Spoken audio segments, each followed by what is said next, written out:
ating milestone para sa aming paaralan na siyang napili na maging recipient ng 352. Yung update ko kay SK kagabi, siguro yung mga nasa 8 yata ng SK.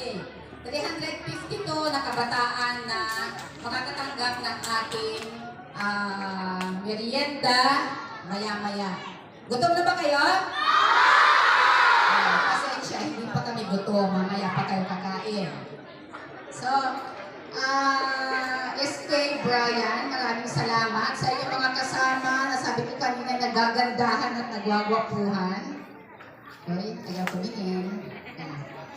So, maraming salamat po sa inyo. Pakiparating din po ng aming pasalamat sa sanggunian ng SK-an ng Kabayanin sa pangunguna po ni Kapitana Rosaria sa kanyang mga kagawad na pagkakapili po sa aming paaralan bilang maging tagatanggap ng inyong programa at maya-maya palaro. Kanina po umaga, nung ako naakyat ang hagdan, may mga nakasabay akong bata. Tanong sa akin ay, "Ma'am, saan po ang party?" Sabi ko, may party pala. Hindi ko baka ang sabi ng mga teacher ay may party.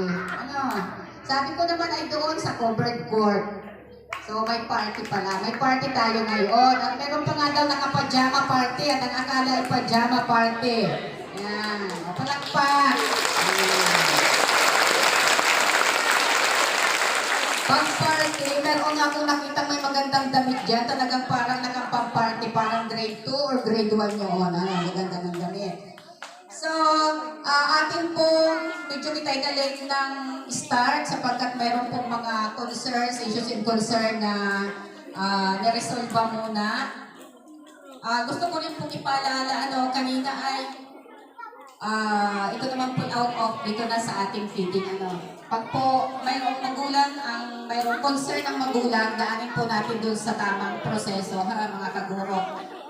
May sulat kung anong reklamo para po mas maganda ang ating hearing. So, ngayon po, pagkaman tanghali na, tayo pong lahat ay narito, magsasaya kung anong oras kita abutin, kung kita may abutin ng alas 4, okay lang. Basta kita ay nasa loob ng ating compound ng paaralan. So, ulit po ang aming pasasalamat sa po ng ating mga kasamang guro at ng aming pong sangguniang barangay sa pamumuno ni Kapitan Lobos. Ang aming pong lubos na pasasalamat sa sangguniang kabataan ng Kawayanin Ilalim. Mabuhay po tayo na. Salamat po.